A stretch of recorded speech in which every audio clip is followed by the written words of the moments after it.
Coming up on today's After News, Mercedes Moné accuses WWE of career sabotage. WWE superstars hit out at missing shows. An NXT champion rejects a main roster call-up. And Shawn Michaels clears up an NXT talent mess. I'm Adam Wilborn. I'm Michael Hamflett. And this is the After News. Bit of juicy news to start off with this afternoon, Michael Hamflett, because Mercedes Moné has really gone in on WWE when it comes to her work in The Mandalorian, of course. She was speaking to Hot 97 about transitioning from wrestling, of course, into acting. I mean, she does a whole load of different stuff outside of the ring, but she basically described as getting or being allowed to do The Mandalorian was like pulling teeth. She said, I love WWE, but they tried so hard to not make me do The Mandalorian and put me on house shows when I was supposed to film. It was pulling teeth just to get on that show, just to be a part of that show. This is outrageous, Hamflett. Like, it always baffles me, the WWE, and it may have slightly changed now, obviously, with the new regime. Yeah. But over the years, how some people they're like, yep, we definitely want you to do movies. Kind of only want you to do WWE Studios movies, but regardless, we want you to do movies. And then other people who get these other opportunities to break through into the wider, consciousness of people, so that just maybe people might be like, who's that? And what do they do?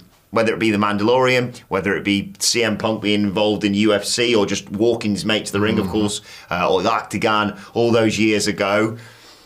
It's insane that they just go, we didn't come up with that, so we don't want you doing it. And not even just saying, can you mind not doing it? Literally just trying to trip people up when they're attempting to explore these opportunities. Yeah, this philosophy was at the root of the work of a complete depraved lunatic that used to sit in the chair. And WWE's PR machine was quick to make it clear, like a few months ago, that wrestlers are getting holidays now. Like, they're getting time off with their families, like as if it was we're just glad to do it. Like they were big in the years where it's like, well, Christmas has fallen on a Friday. You know what that means? Yeah, we're going live, brother.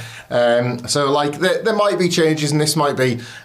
She might be speaking of a system that's gradually started to change. I don't know that to be true. I think she is purely because she actually entertained an offer from WWE. Yeah.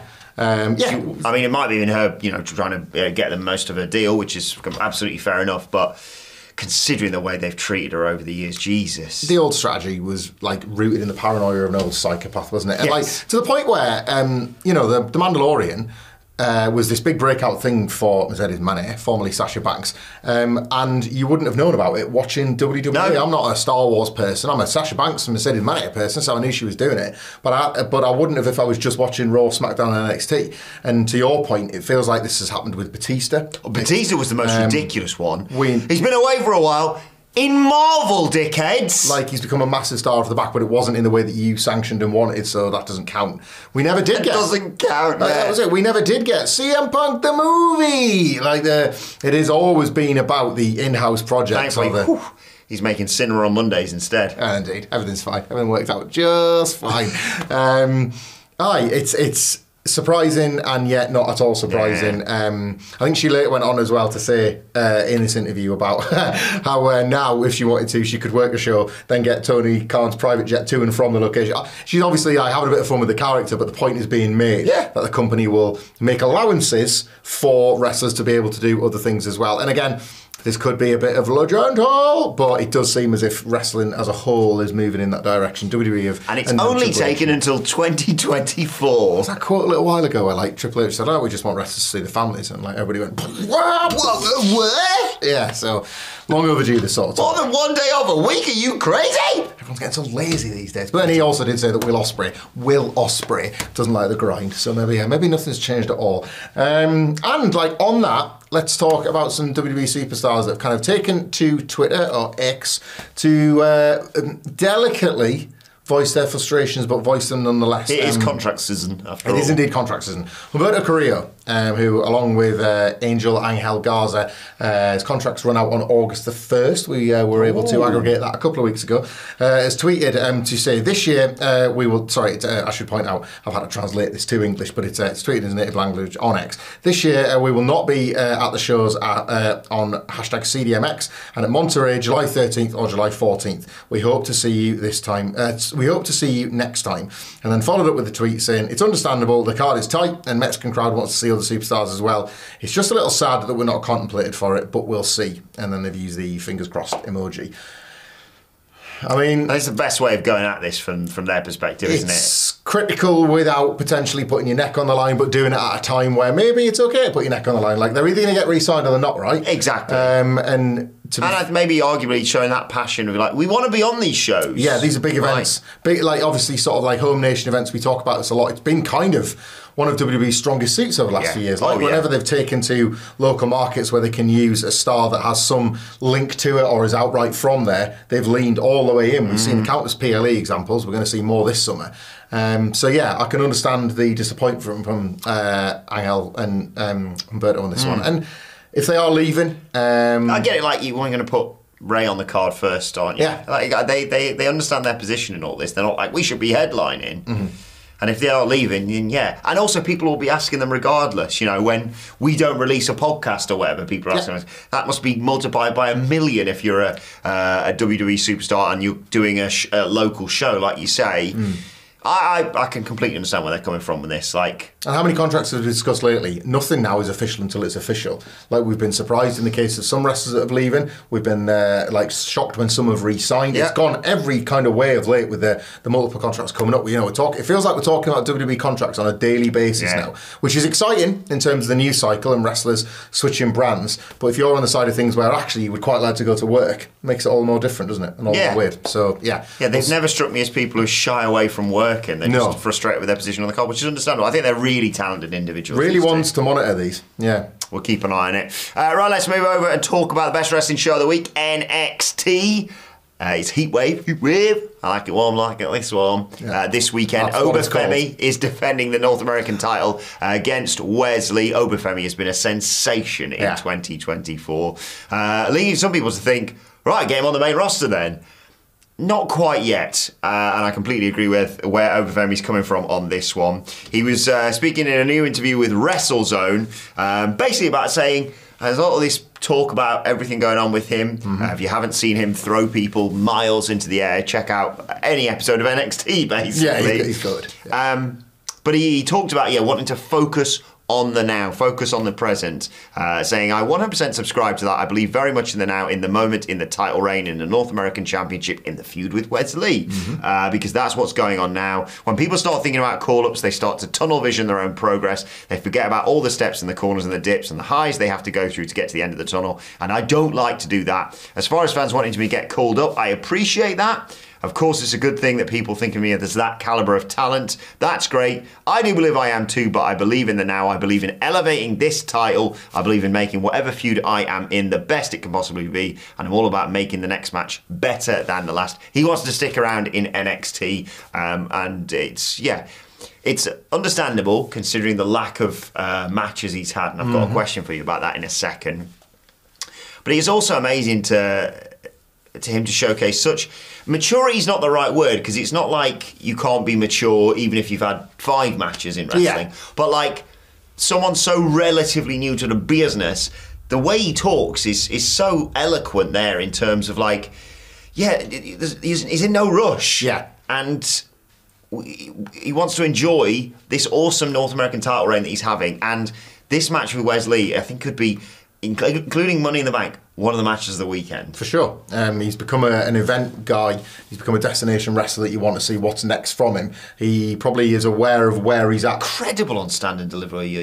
But at the same time, you're right as well. It's like, it's smart to acknowledge maybe where you are rather than, less haste, like more speed, whatever it is. Like, he wants to get to more haste, less speed. That one, thank you. He wants to get to where he's going, but like, he knows the risks that could happen if he maybe gets there too quickly.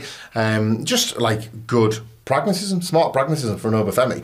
There is obviously, and it's an acknowledgement that he's enjoying the learning process as well. Let's not like. He looks like he's having a great time. Yeah, it feels very different to the era. Like, this is a wrestler right now who's saying, look, I'm having a brilliant time in NXT. I see all those things and I want them, but I feel like I want to get them when I'm ready to take them. As well, like, consider this, like, and the difference between like a Tommaso Ciampa back in 2018, who was all the way ready and then like was in NXT having the time and the feud of his life, and sort of took one look at Raw and SmackDown. I was like, there's poo in there. And like, kind of was fairly forthright about saying, I'll stay here, thanks. Yeah, stay here like, forever, my family thanks. are good, I can pay my bills, whatever. This is a different kind of wanting to stay in NXT, isn't it? Yeah, it's best for now for me to stay here. Yeah. Long term, obviously, I appreciate people suggesting I go on the main roster. Speaking of which, how many matches, I checked on his cage match, so this includes dark matches and house shows and what have you.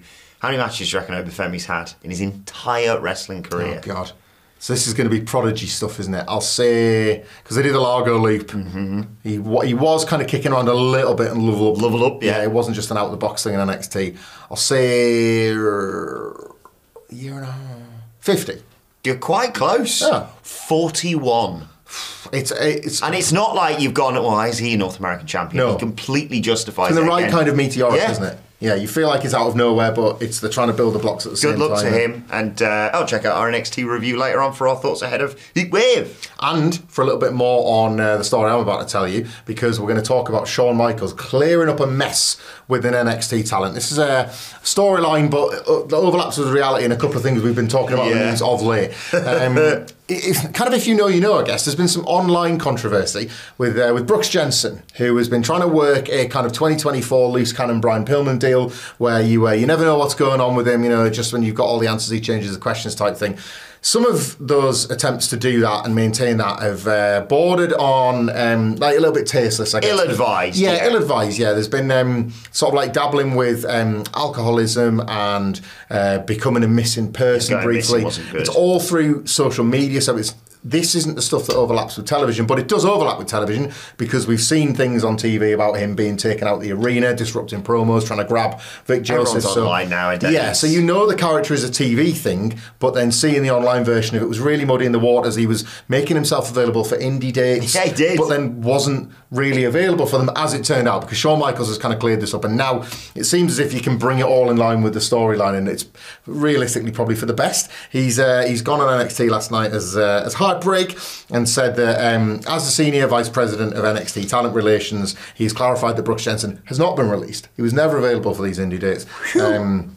But he was asked to take a sabbatical to clear his head, and has invited Brooks Jensen. That's not happened, has it? To NXT next week. That's July the 9th, to discuss his future. He's going to do that with with HBK. No, you see, HBK's got some other things. Oh, okay. So so he's doing it with the other authority figure. Yeah, it's Well, I can help you out with that one if you want. Please. It's Ava. She hasn't got a surname. She's the rock star and general manager of NXT and the Booker and Cooker of the Year. That's it, and that's what he says. It's like that word for word. That's how he puts it. Yeah. No, this. I'm buzzing for this, by the way. It's like we can kind of for every NXT. So you're sort of welcomed to be excited by this as a storyline development if this is your cup of tea.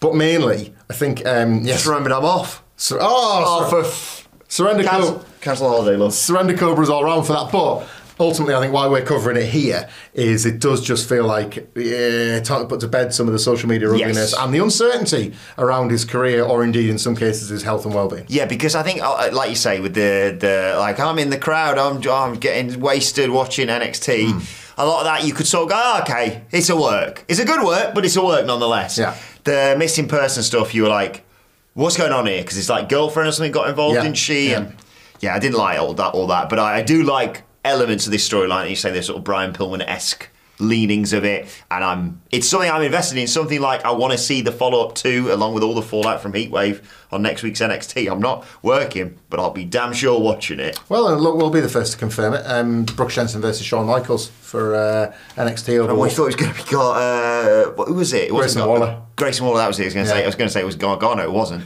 Gargano would explode if he got that match. It was like, Shawn's like, I can't do it, but I think you know the guy, and it's Gargano doing Shawn Michaels. I was like, I'll do it. he was already out there. It's me. But that's the end of the news. If you must go, I give you live. Brooks Jensen. Let us know your thoughts on everything discussed in the comments section below. And we did a news in the morning. We did. It's really good. I think so. Where can they check it out? Probably right here. Bye.